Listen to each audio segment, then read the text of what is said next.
partir de um episódio novo do Conexão Famílias Atípicas. Hoje eu estou com a Isabel Gimenez, eu depois digo quem ela é, mas é claro que eu vou fazer o dever de casa. Eu sou Milva Campos, tenho 1,72 m, estou hoje com um vestido preto longo e um casaco de linha um pouco colorido. Eu sou branca, tenho cabelo castanho, mais pintado, quer dizer, com luzes, então fico um pouco loira. E é isso, estou aqui com a Isabel Gimenez. Primeiro eu vou te pedir para fazer essa autodescrição. Ela é diretora, presidente da organização Rio Inclui. Seja bem-vinda. Obrigada, Milva. Bom dia. Bom dia. Eu sou uma mulher de 1,60 m, cabelos curtos, também mais claros, tenho mechas no cabelo, olhos escuros. Estou com uma blusa bege, uma calça jeans. E estou muito feliz de estar aqui com vocês hoje. Muito bonita, gente. Para quem não está vendo, é uma pessoa muito bonita. Bom, você é diretora-presidente da organização Rio Inclui. Mas eu queria que você me falasse um pouco sobre a tua trajetória profissional, que é riquíssima. Que você falasse um pouquinho para a gente. A minha trajetória profissional, ela começa em 1994. Eu sou fonoaudióloga de formação. Sim. A minha escolha pela fonoaudiologia tem a ver com a pessoa com deficiência. Eu tenho um sobrinho que tem síndrome de Down.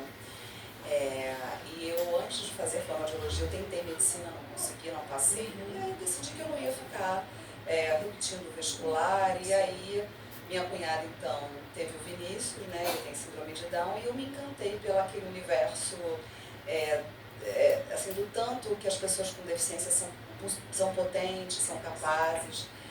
O Vinícius, ele hoje está com 37 anos, né? Ele já está adulto. E eu acompanhava muito a minha cunhada nesse processo terapêutico do Vinícius. Então, anos depois, eu faço um concurso público, porque eu sou servidora pública municipal. Sim. E passo exatamente para a instituição onde o Vinícius era acompanhado. Que legal! Então, eu começo a desenvolver minha trajetória na FUNLAR, que era a Fundação Municipal La Escola Francisco de Paula, que anos depois se transformou na Secretaria Municipal da Pessoa com Deficiência. E aí, dentro da Secretaria da Pessoa com Deficiência, eu tive a oportunidade de ocupar todos os cargos. Eu sou fonoaudióloga, eu fui supervisora, eu fui gerente, eu fui coordenadora técnica, eu fui subsecretária, eu fui secretária da pasta. E lá eu fiquei até o ano de 2000, mais ou menos era 2011. Em 2011, então, eu sou convidada pela Cristine Paes, pelo prefeito da Paz, para assumir a Rio Inclui. E a Rio Inclui, então, é onde eu estou hoje, onde eu desenvolvo as minhas atividades com o público de pessoas com deficiência, por isso eu fui convidada para assumir esse trabalho. E toda a minha trajetória profissional, ela é dedicada a esse público de pessoas com deficiência. E nós já avançamos muito, né? Mas você acha que o que ainda falta a nível de... Você acha que o mundo já está preparado para a deficiência? Para as deficiências? Você falou de algo que é muito importante, né? O Brasil é um dos países que tem a melhor legislação, né? Voltada às pessoas com deficiência. A gente está num processo assim, de muitos avanços, mas a gente ainda precisa avançar muito. E eu diria que a luta do momento, uma das principais, é desconstruir o capacitismo, né? A gente precisa, cada dia que passa, desconstruir esse processo capacitista que está na sociedade, que está no entorno, né? Porque existe uma máxima dentro desse universo da pessoa com deficiência, que o que é deficiente não é a pessoa, é o entorno delas, né? Então, são as políticas, é o espaço, são as ruas, é o meio de transporte, que não está preparado para receber a pessoa com deficiência. E é o próprio desconhecimento, né? Sim. Porque eu acho que quando você começa a se aproximar desse universo, você vislumbra coisas que antes não eram descortinadas. Eu, por exemplo, não via as deficiências. Hoje, a partir do Conexão, eu tive essa grande oportunidade de não só descobrir que existem muitas pessoas, como perceber que elas são extremamente produtivas, né? E que são capazes de inúmeras coisas. E é o que você falou, a gente tem talvez uma das legislações mais robustas, mas de encontro a isso a gente tem uma aplicabilidade ainda um pouco deficitária. Isso quem falou. Quem nos disse aqui foram profissionais do direito, pessoas que estão à frente da causa, né? e que dizem que há essa, talvez por essa falta de consciência, né? E aí, como é que a Rio Inclui, ela faz? Que eu sei que tem várias ações assim para motivar esse empreendedorismo, essa jornada de inclusão. Fala um pouco desses projetos para a gente. A Inclui, ela é fundada, idealizada a partir do momento em que a Cristine Paes assume. A Cristine Paes é a nossa primeira-dama do município do Rio. Ela é a presidente de honra da Rio Inclui. Ela é engenheira e arquiteta, ela, quer dizer, engenheira de formação e fez arquitetura até o terceiro ano. E aí ela para no terceiro ano porque, enfim, o prefeito assume a cidade, ela passa a ser primeira-dama, mas ela então se encanta pelo universo da pessoa com deficiência e ela recebeu os 5 primeiros pedidos que ela recebeu como primeira-dama foram de mães de pessoas com deficiência. Então ela entendeu que ali não tinha uma coincidência, né? Era missão mesmo, era missão, né? missão. E aí então ela cria, enfim, ela assume a obra social da cidade e inclui o nome então Fantasia, da obra social da cidade, que foi fundada em 1984 e que esse ano de 2024 está completando 40 anos. Nós estamos então celebrando um ano inteiro, né, os 40 anos da obra social da cidade. Mas esse trabalho voltado às pessoas com deficiência começa a partir do momento em que a Cristine assume a obra social e ela então define que o público-alvo seriam pessoas com deficiência em situação de risco e vulnerabilidade social e o principal programa da Rio Inclui é o Moradia Acesso. O Moradia Acesso é um programa tão relevante, que assim, é um programa tão importante para as pessoas com deficiência, ele traz tanta dignidade, porque a gente transforma a casa das pessoas com deficiência em situação de extremo risco e vulnerabilidade social na cidade do Rio de Janeiro. E esse trabalho ele é um trabalho que ele transforma tantas vidas que nos conferiu alguns prêmios no mundo. Né? Então eu digo sempre isso para a Cris, né? Eu sou muito feliz de ser uma servidora pública, que hoje estou a serviço do terceiro setor, porque a Rio Inclui é uma organização do terceiro setor. Não utiliza dinheiro público, gente, só para esclarecer. Importantíssimo isso que você está dizendo, que você está sinalizando, porque essa é uma decisão, foi uma decisão tomada. Todo o recurso é utilizado nos programas e projetos da organização. Ele é oriundo da captação de pessoas físicas e jurídicas e também do nosso Bazar Rio Inclui Fashion, que daqui a pouquinho a gente vai contar um pouquinho. Dentre esses prêmios, em 2014, vocês receberam um prêmio, não sei se já é nessa trajetória, mas acredito que sim, o prêmio Zero Project. O que consistia essa premiação? Esse prêmio foi um prêmio muito importante na medida em que, quando a gente inscreve o programa Moradia Acesso para fazer essa apresentação em Viena, nós não tínhamos a dimensão ainda que nós seríamos consideradas uma das 134 práticas mais relevantes no quesito moradia, acessibilidade e inclusão da pessoa com deficiência.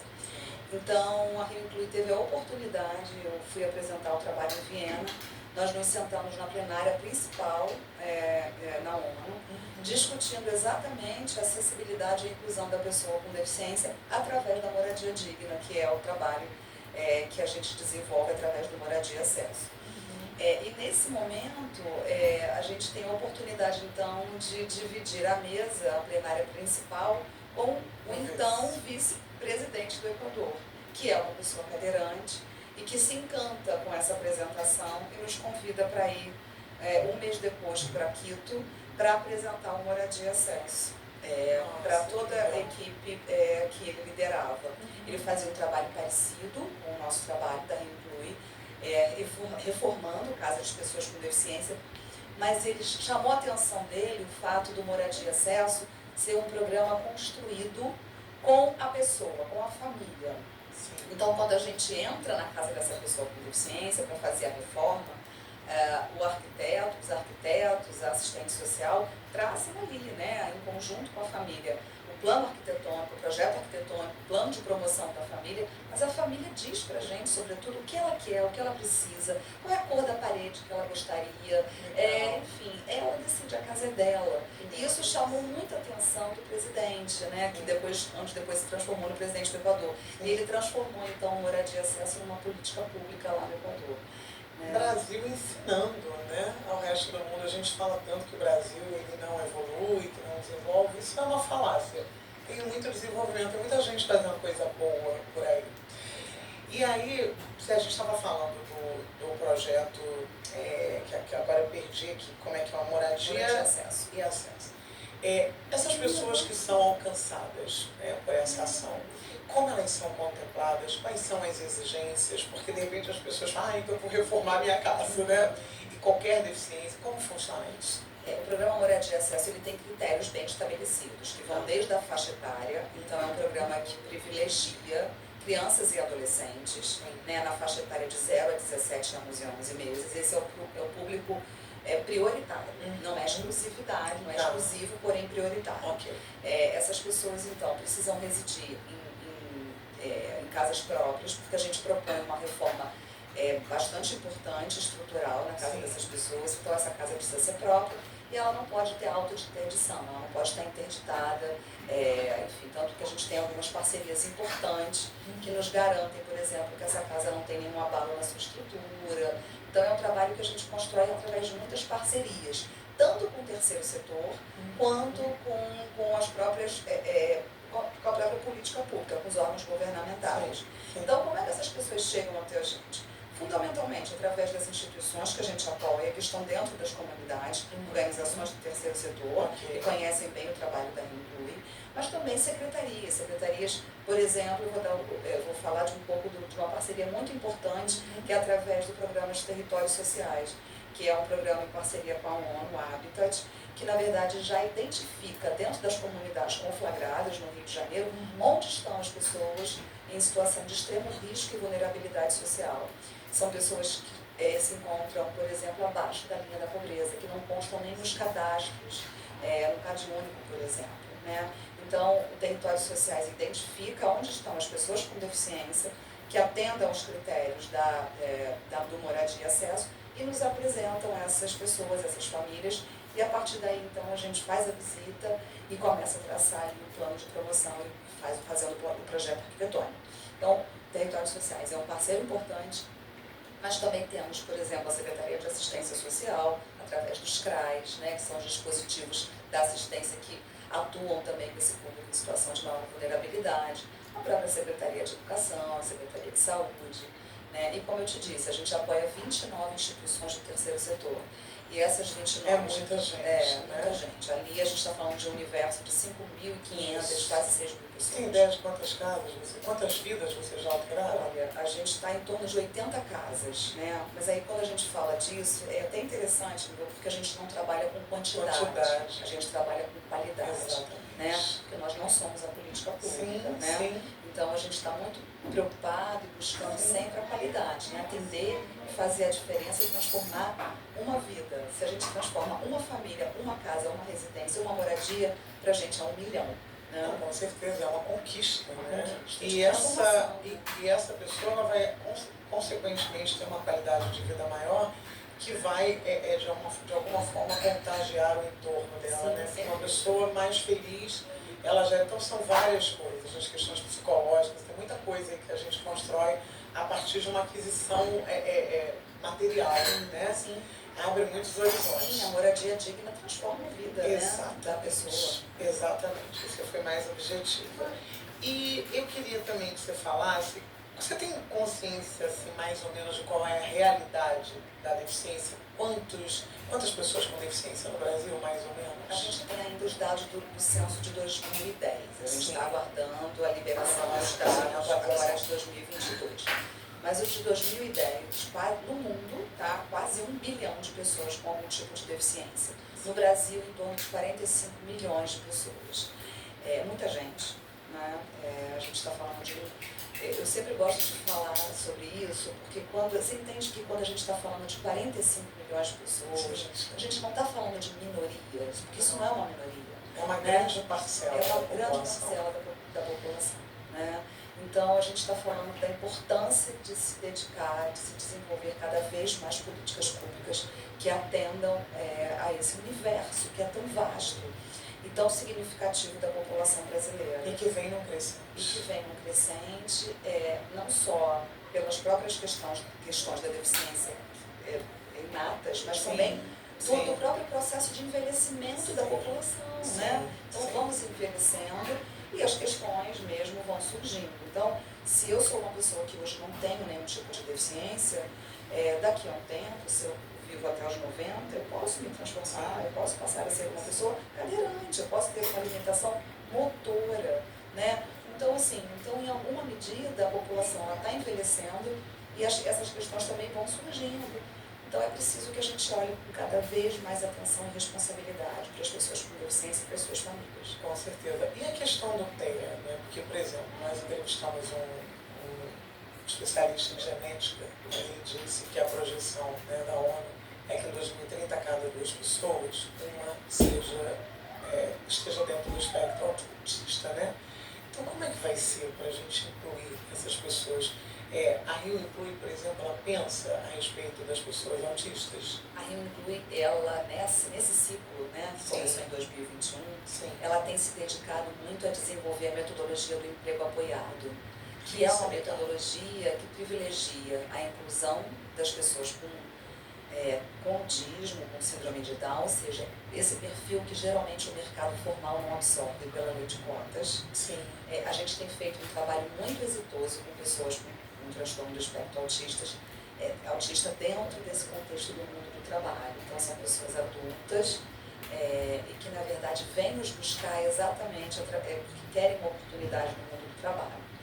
Então, a gente tem desenvolvido, através de parceiros muito importantes, a participação dessas pessoas, por exemplo, em receptivos de eventos, dentro de casas de espetáculo.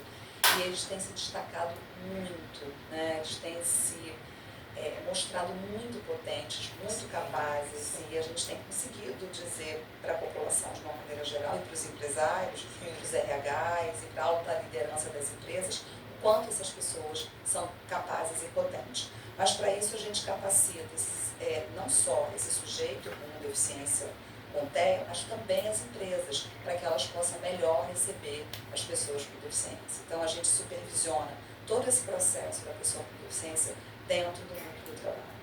Nossa, que belo trabalho da Inclui, estou impactada. E assim, o mundo precisa se preparar para eles, né? E as empresas, a gente vai ter, assim como tem responsabilidade social, isso aí é responsabilidade social, né? Porque a gente está falando de uma parte da população muito expressiva. E aí eu vi lá que essas pessoas atuaram no Raça Negra, no show Raça Negra, do Nath Roots, que elas têm a possibilidade. E você falou de uma outra coisa também, que a gente vai pegar o gancho aqui, que é o Convida Rio. Tá aí meio que tá tudo interligado. O que é o Convida Rio? O Convida Família, Convida Rio é mais um braço da Rio Inclui nesta gestão. A gente mudou um pouco o nome, mudou um pouco a roupagem. Sim. Mas, na verdade, o Convida Família, Convida Rio tem como objetivo principal viabilizar o acesso das pessoas com deficiência e suas famílias nos espaços de cultura e lazer da cidade.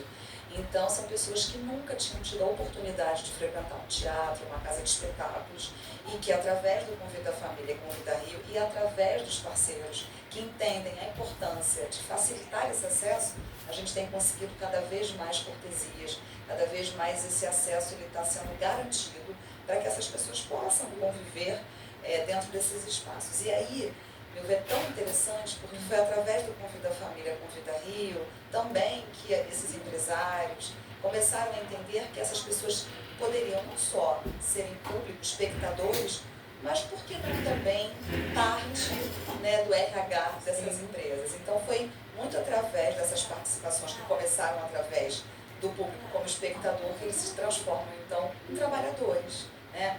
Então eles têm participado de muitos eventos e o Raça Negra, por exemplo, no Farmácia Arena, eles fizeram receptivo do público e fizeram assim com maestria, com uma destreza, com muita desenvoltura.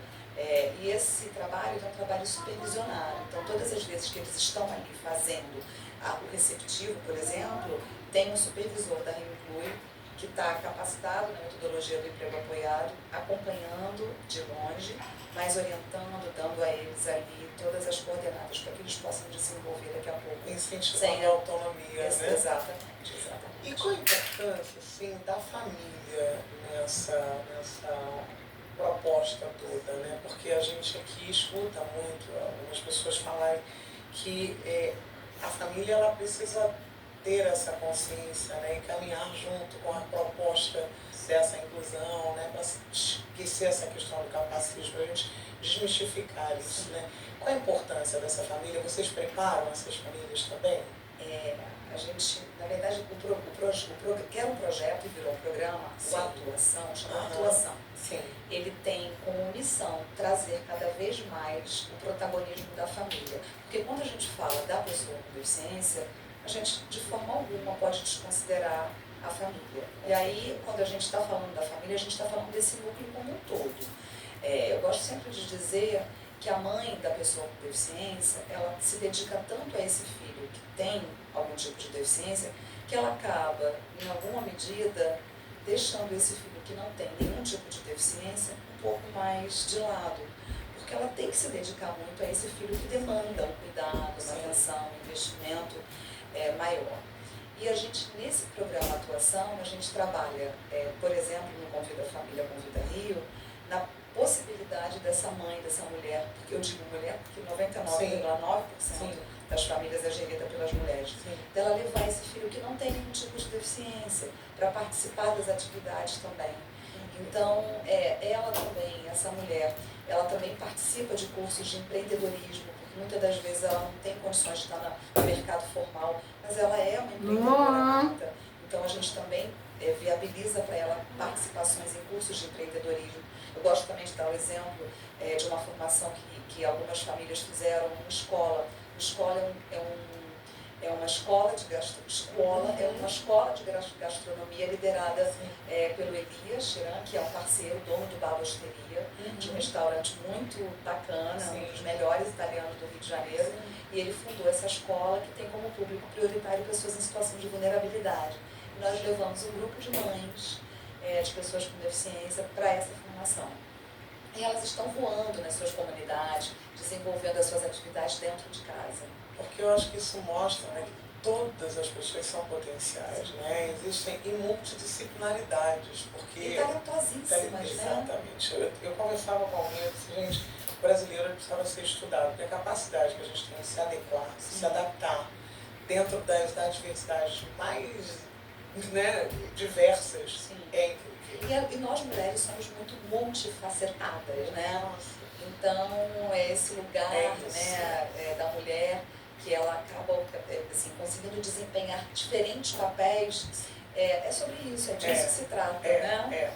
E assim, aqui a gente tem trazido muito essa temática de cuidar de quem cuida, porque essas pessoas nós já vivenciamos histórias de pessoas que perdem seus filhos, né?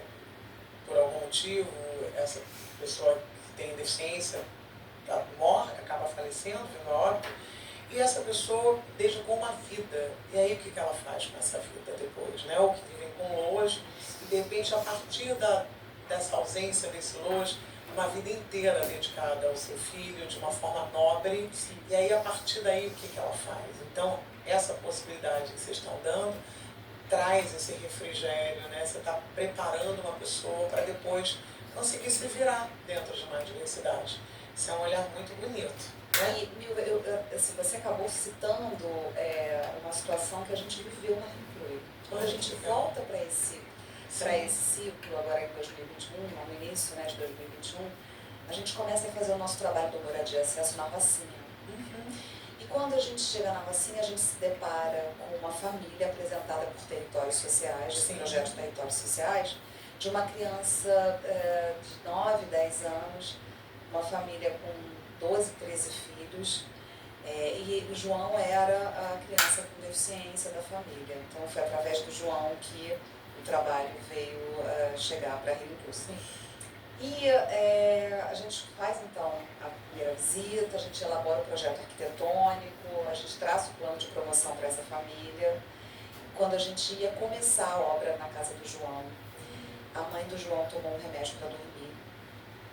E o João então virou de bruços e faleceu, ele teve uma parada cardíaca.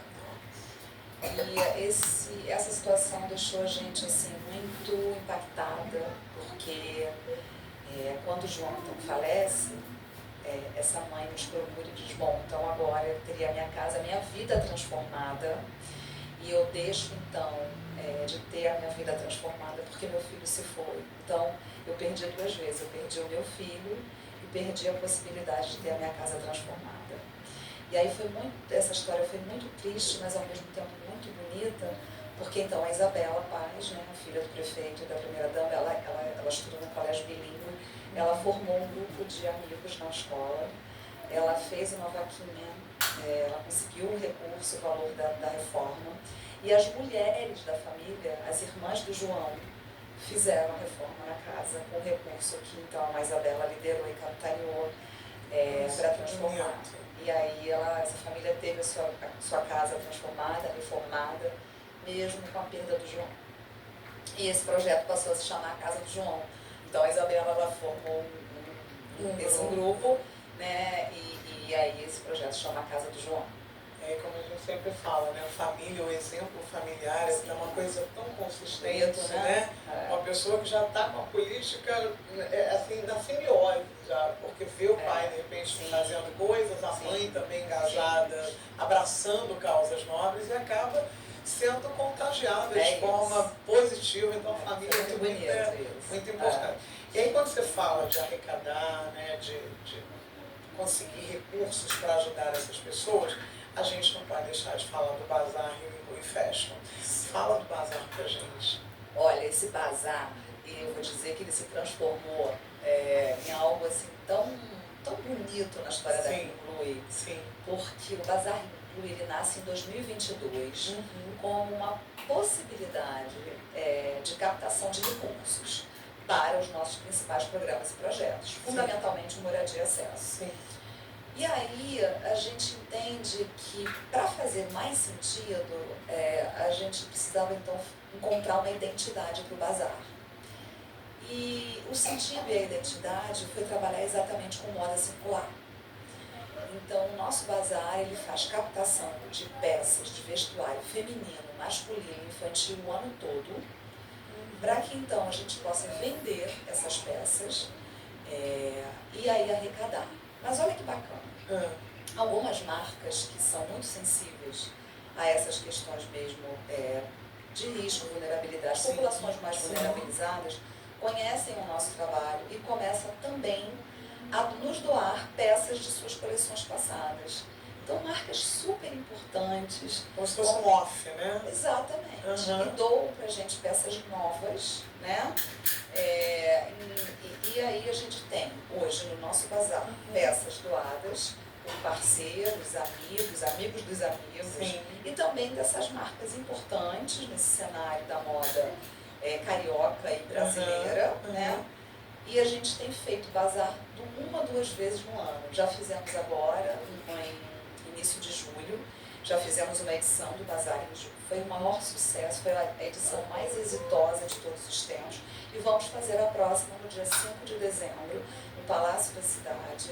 Você está convidado, super convidado. Vou levar a Rosana Bryan. Leva a Rosana, chama suas amigas, leva os amigos, porque os meninos também estão super contemplados, porque nós temos conseguido muitas peças maravilhosas do vestuário masculino e os meninos compraram muito, viu? Compraram muito. E aí vai ser, a próxima edição será no dia 5 de dezembro, então.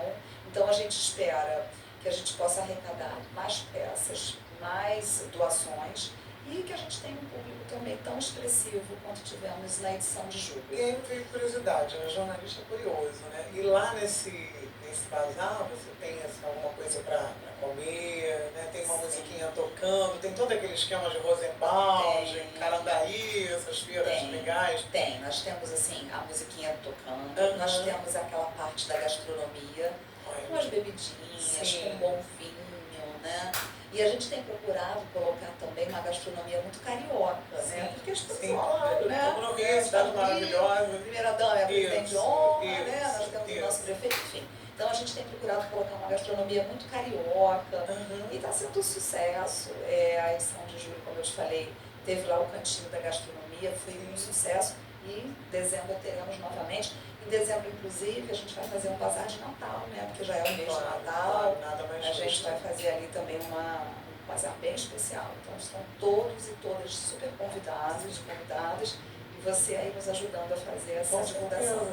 Se você quer se engajar nessa corrente do bem, porque eu acho que assim, quando a gente faz o bem, a primeira pessoa atingida somos nós, né?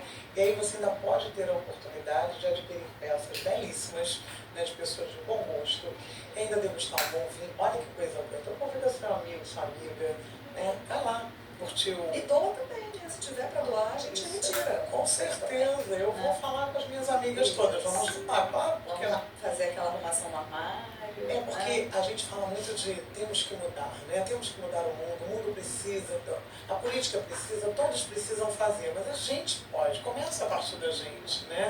Tudo é de dentro para fora. Então, e aquela peça que para mim não faz mais sentido. Para o outro faz a diferença. Total sentido, né? Então é incrível, a gente toma muitos depoimentos. Sim. Porque para além do público geral, Sim. a gente chama muito as famílias que são beneficiadas pelos nossos programas e projetos. Sim. E aí eu nunca me esqueci do depoimento de uma das mães que disse assim, poxa, eu nunca tive uma peça de marca no meu armário. E os preços aqui são tão viáveis, são tão em conta, que eu consigo ter uma peça de marca pela primeira vez na minha vida, né? E aí, assim, a gente faz uma curadoria muito bacana. A gente tem uma equipe de voluntários que é muito dedicada, que é muito querida da gente, né? Então, elas fazem ali uma curadoria muito importante das peças e a precificação muito viável, para que todos possam ter acesso. Olha, que maravilha. Eu já estou curiosa para chegar até lá. Bom, aí a gente falou disso e eu quero saber de você, também que tem uma outra coisa interessante. A sala de leitura inclusiva, que chegará no ICP, no Instituto Consuelo Pinheiro, que também faz um trabalho belíssimo. Eu queria que você falasse o que consiste essa sala de leitura inclusiva. Achei tão bonito esse nome, sabe? Eu amo ler, né? Então uma leitura que inclui, né, mais charmosa ainda. Fala pra gente desse. Bom, a sala de leitura inclusiva também é um projeto dessa edição da Inclui. E ela nasce muito do desejo da gente trabalhar as questões da acessibilidade de acervos.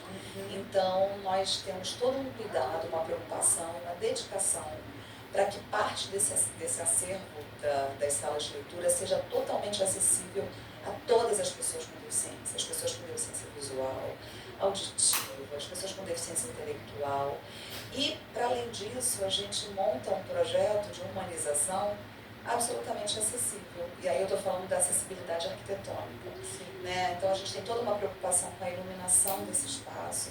E a gente tem privilegiado as instituições parceiras.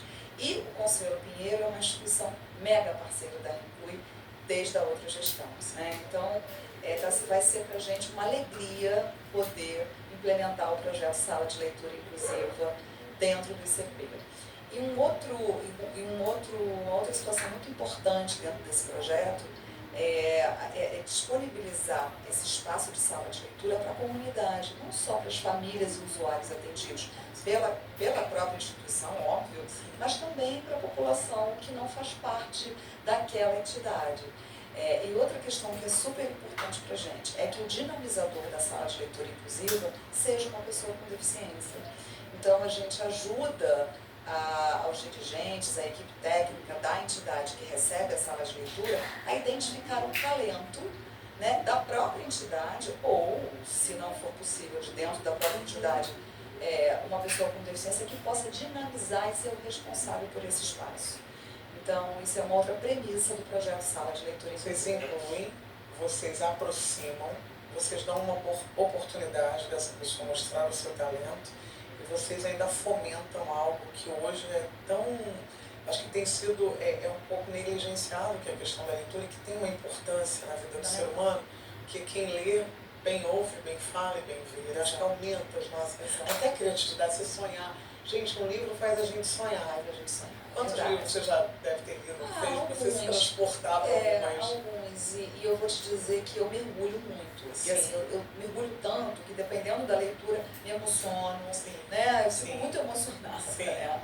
Porque já sou uma pessoa emocionada e dependendo da leitura ficamos mais. Né? Sim, com certeza. E a importância do terceiro setor? Acho que não pode deixar de falar disso. Qual é a importância do terceiro setor? A importância, primeiro eu queria dizer assim, da minha alegria de estar no terceiro setor. Né?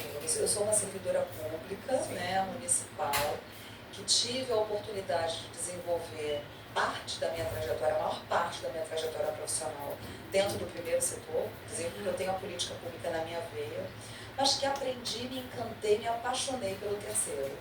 Então, assim, a gente sempre discute isso muito internamente na Rio. A gente sabe muito bem qual é o nosso papel como terceiro setor, que é desempenhar e desenvolver ações que, primeiro, por questões, por diferentes razões, não desenvolve. Sim, porque às vezes não é possível. Exatamente. Né? Você acha que é tão fácil, não, você não é fácil. Não é uma demanda enorme para chegar, até a questão burocrática também, exato, né? Então é muito difícil. E aí a gente acaba com um pouco mais de liberdade, mas seguindo todos os preceitos da transparência. Sim. Porque quando a gente está ali captando recursos para desempenhar nossos projetos e programas, a gente tem uma responsabilidade enorme, porque a gente está usando o dinheiro, né, do parceiro, pessoa física, jurídica. Então a gente tem uma preocupação, uma dedicação muito grande com a transparência.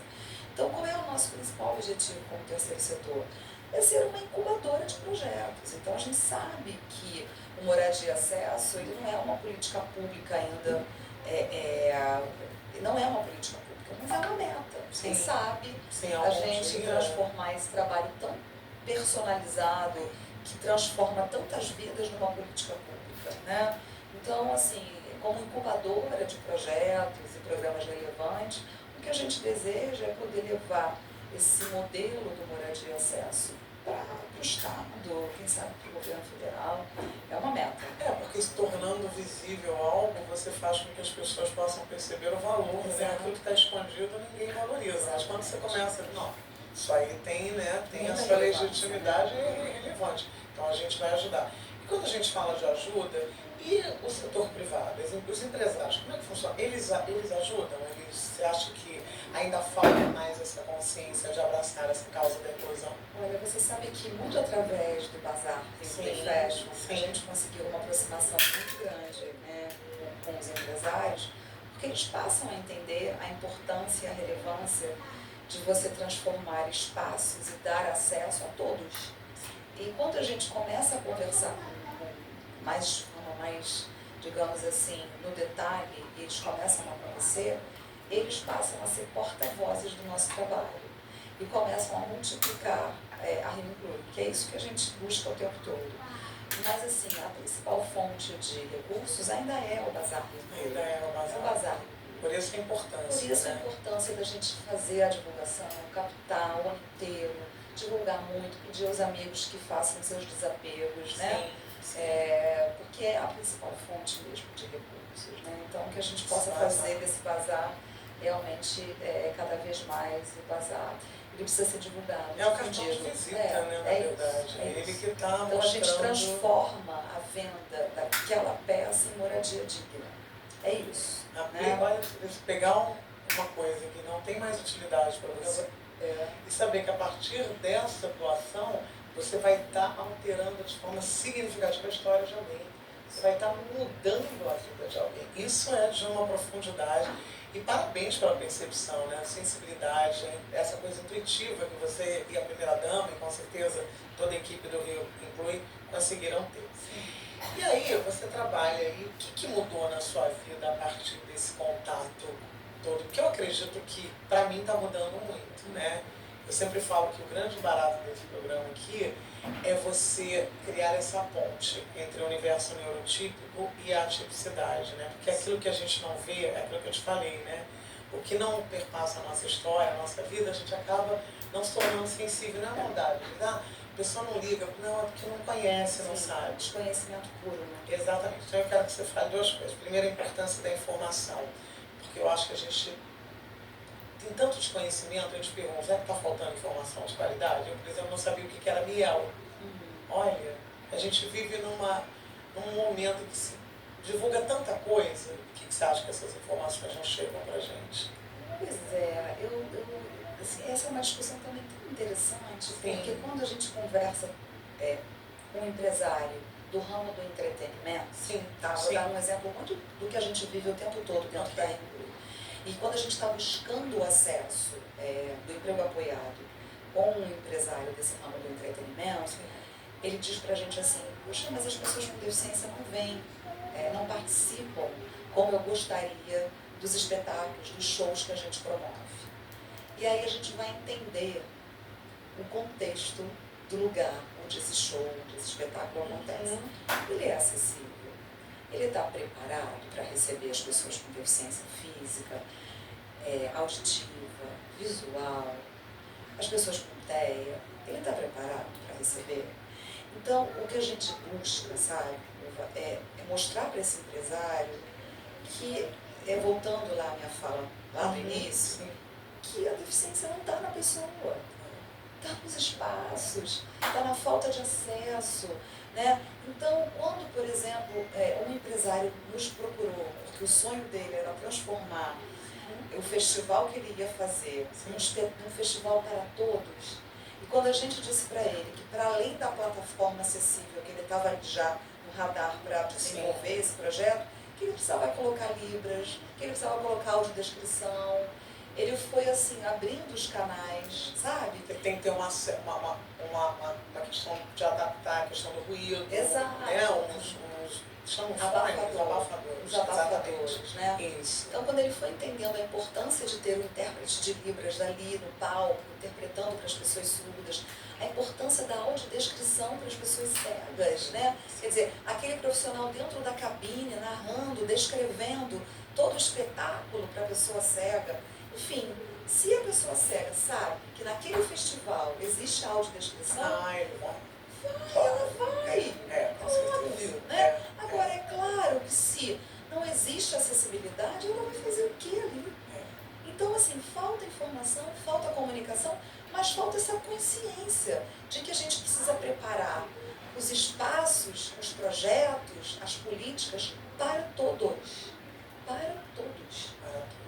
Né? Enquanto a gente estiver com essa limitação, enquanto a gente estiver com essa venda nos olhos achando que não, eu vou fazer, mas tá bom, a plataforma acessível vai ser muito importante para a pessoa cadeirante, né? Ok, ela vai ter ali o seu espaço garantido, mas a pessoa surda, a pessoa cega, a pessoa com transtorno do espectro autista, a pessoa com deficiência intelectual, o que foi pensado ali nesse espaço para ela? Muito maior, né? É muito maior. Muito mais então, assim, não basta ter boa vontade, sabe? Eu acho que, falando das empresas, é importante que a alta liderança, que a média liderança, entenda a importância de ter isso no DNA da empresa. Porque para isso a gente tem que ter investimento, tem que ter capacitação, tem que ter treinamento. O empresário do ramo do entretenimento, não basta dizer, eu trabalho com responsabilidade social e não pensa em todo mundo. Então não basta ter boa vontade. Né? Então a Ripley está pronta para dar essa capacitação, para fazer essa consultoria, para trabalhar junto, sem perder de vista que o empresário tem as suas limitações orçamentárias, financeiras, mas assim, é possível encontrar soluções muito viáveis e possíveis para contemplar todos. A partir de uma boa vontade, né? Da decisão. Né? Eu quero fazer, mas eu quero fazer com responsabilidade. Exatamente. Com responsabilidade. Como muitas instituições fazem, né? Por exemplo, essas instituições que levam esses deficientes algumas vezes com suas famílias para locais que eles nunca foram, como vocês fazem na questão cultural, e eles levam o lanche, eles proporcionam o lanche, eles proporcionam o meio de locomoção, é toda né? Tem toda uma logística exatamente preparada. Sim. E às vezes sem nenhum apoio. Sem nenhum apoio. Então isso é que é o lindo. E outra coisa importante que você vai falando, eu vou lembrando aqui, né? A gente traz as pessoas com deficiência quando a gente se senta por exemplo, com os empresários, com a alta liderança, quando a gente senta com os produtores de evento, para que as próprias pessoas com deficiência possam dizer do que é que elas precisam. Porque um dos lemas da Convenção da ONU sobre os direitos da pessoa com deficiência é nada sobre nós sem nós. Sim. Então eu não posso desenvolver um trabalho para a pessoa com deficiência sem que ela diga o que é que ela precisa. Então isso parece tão óbvio, né? Parece tão básico. Mas não é. Não é, né? Então a gente leva a pessoa cega, a gente leva a pessoa surda, a gente leva a pessoa cadeirante, para que ela diga do que é que ela precisa. Para que ela protagonize a sua própria história, né? Exatamente. Isso tudo é sobre ela, né? Então, é para ela e sobre ela. Exatamente. Né? Então, totalmente diferente. E o que mudou, assim, para você no teu âmbito pessoal? Você, como pessoa, você já teve um sobrinho, né? Mas o que você acha que mudou dentro de você? Muda todo dia. Muda todo dia. Vou dar um exemplo de ontem. Vou dar um exemplo de ontem. A gente adora história. Nós ontem promovemos um encontro, Sim, né? A gente sim. chamou de Rio Inclui de portas abertas. Uhum. Tem muitas pessoas com deficiência, adultas e familiares, procurando a Rio Inclui, assim, atrás de uma oportunidade de inclusão no mundo do trabalho. Sim. Então a gente ontem resolveu fazer um encontro que a gente chama Rio Inclui de portas abertas. A gente promoveu 3 oficinas para que a gente pudesse identificar os talentos das pessoas com deficiência que estão nos procurando. Lá pelas tantas, eu olhei para uma delas, uma das moças, né, ela tem síndrome de Down, deficiência intelectual. Eu achei que ela estava muito, assim, fora de tudo que estava acontecendo ali. E eu encostei e perguntei, o que está acontecendo com você? Você está triste? Você não está gostando do evento? E aí ela disse para mim assim, não, eu estou. Mas eu falei, mas por que você está com essa carinha? Você não sabe o que você quer fazer aqui? Aí ela falou, não sei o que eu quero. E eu vou te dizer que a tristeza dela me atravessou de um jeito, porque isso não é a pessoa com deficiência, é a pessoa. Ela ainda não se encontrou, ela não sabe qual é o seu talento, É tão normal, qual é a sua... né? Tão normal, Às né? vezes a gente chega aos Qual é a 40 sua não sabe qual é o vocação, qual é o sentido. seu talento. A minha filha mesmo. Eu lembro de um almoço que fizemos eu, ela e o pai, e o pai dizia assim, minha filha, o que você quer fazer no vestibular? E ela chorava, eu não sei, eu não quero fazer nada, eu não tenho talento para nada. E aí eu vi um pouco da fala da Carol ontem, a fala da minha filha, que aos 17 anos não sabia. E aí eu falei, bom, Carol, é para isso que a gente está aqui, para te ajudar a descobrir qual é o seu talento. Que você só vai fazer aquilo que você de verdade quer fazer. E você ainda não encontrou o que você gosta, o que você quer fazer. E é para isso que a gente está fazendo isso e vamos fazer outras tantas. E na contrapartida você vai descobrindo também os seus talentos, os seus grandes talentos, né? Essa sensibilidade de perceber alguém que está ali Então eu isolado. aprendo todo dia, né? Eu aprendo o que é isso. Não existe a diferença entre ser uma pessoa com deficiência e não ser. Existem as dificuldades, a falta de acesso, a falta de oportunidade, que esse público de pessoas com deficiência vive toda hora. Mas são pessoas. Então quando a gente... por isso que se discute tanto a terminologia, inclusive. Pessoa com deficiência. Porque a pessoa está antes de qualquer coisa. E é uma pessoa, né? Então, assim, não diferencia da minha filha, da sua, que não sabe qual é o seu talento. Ela não sabe Eu ainda qual é o sempre dela, falo né? que todos nós somos deficientes de alguma forma, né? Então, você enquadrar uma pessoa porque ela nasceu com alguma coisa que não está dentro do padrão daquela caixinha, né? Sim. Então você limitar essa pessoa para várias mãos, a pessoa tem muitos potenciais, né? Então, assim, a minha vida começa com o aprendizado. Eu aprendi e aprendo com as famílias toda hora, todo dia, a todo momento. E eu sempre, aliás, eu disse isso em outro podcast, assim, o quanto as famílias me ensinam a todo momento, né? O quanto que você sai da universidade achando que você está pronto ali para lidar. E aí vem uma mãe e diz assim, minha filha, só tudo isso que você está me pedindo para fazer com meu filho aqui é tão fora da minha realidade. Acorda, né? Acorda. Isso não Vem é. ser eu, né? Foi isso que eu escutei, vem ser eu por meio-dia, né? Então eu aprendo, da hora que eu começo a trabalhar com as pessoas com deficiência e com as famílias, até ontem, até hoje, até amanhã, né? Enfim, é todo E dia. deve mudar o seu olhar para com o seu marido, para com a sua filha, porque tudo os meus filhos nasceram nesse contexto da diversidade, da inclusão, né? Eles nasceram, né? Privilégio, né? Nasceram. Né? Então, são assim, admiradores, levantam bandeiras dentro dos seus espaços de trabalho. Meu marido é voluntário na Inclui, é o maior voluntário, assim, ele ama, ele fica esperando a data do bazar, porque ele é caixa, ele trabalha no caixa, né? Enfim, a minha família está muito envolvida com esse trabalho da Inclui, como voluntários, né? Então, é isso. Te aguardo. Eu te aguardo. Eu adoro trabalhar, eu gosto de trabalhar por coisas que façam sentido para mim. Sim, entende? Sim. E eu acho que fazer o bem sempre faz sentido, né? E diga-me uma mensagem, eu sempre peço para que as pessoas, já está chegando ao final, né, do tempo, então eu queria que você deixasse uma mensagem para quem está nos ouvindo ou que vai nos assistir, porque a gente tem sempre algo a dizer. Né? Eu vou falar do momento agora, do hoje. Né? Os Jogos Paralímpicos começaram, ontem foi a abertura. Os Jogos estão hoje bolando e o Brasil é o maior orgulho, um dos maiores medalhistas dentro desse contexto de Paralimpíada. Olimpíada. Sim. Então, que o Brasil possa investir cada vez mais nos atletas paralímpicos, que não são nenhum ideal de superação. Vamos desconstruir essa fala, que são heróis, que estão se superando, não estão. São atletas de alto rendimento. Sim. Né, que dedicam uma vida, né, a estar ali agora, em Paris, Sim. brigando por uma medalha. Então, que o Brasil inteiro possa torcer, que a gente possa prestigiar, assistindo às Paralimpíadas, e que os empresários possam investir, que o Brasil possa investir cada vez mais nos nossos atletas paralímpicos. Eu tive o prazer de entrevistar um campeão da seleção brasileira de rugby, presidente, inclusive, da Sociedade de Rugby no Brasil, e ele falou de tudo isso, né, dessa entrega, dessa vivência, de como eles aprendem quando eles crescem, mas a gente não pode olhar para a deficiência, mas para pessoas que se esforçam, que treinam tanto quanto uma Rebeca, quanto qualquer outro, um atleta de alto rendimento. É um atleta que se esforça, que se dedica e que precisa ser não só valorizado, mas como incentivado e apoiado. Isabel, posso dizer que foi um prazer inenarrável falar com você. Você é encantadora, uma pessoa super, assim, acho que a gente vê as pessoas pelos olhos, né? E você tem esse olhar, assim, que brilha quando você fala. E todo mundo, acho que a FBX foi muito feliz nessa escolha e tem sido nas indicações também. Todas as pessoas que se sentam aqui, elas estão efetivamente envolvidas com o que elas fazem, né? E é um envolvimento da alma, não é um envolvimento financeiro, porque os recursos são tão poucos.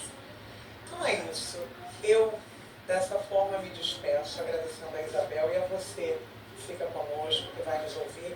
E eu peço, venha fazer parte dessa corrente, né? Para a gente propagar essa bondade, esse engajamento. Então, se você está gostando, ativa as notificações, segue a gente e compartilha esse vídeo para que outras pessoas conheçam trabalhos como esse que a Rinclui desenvolve.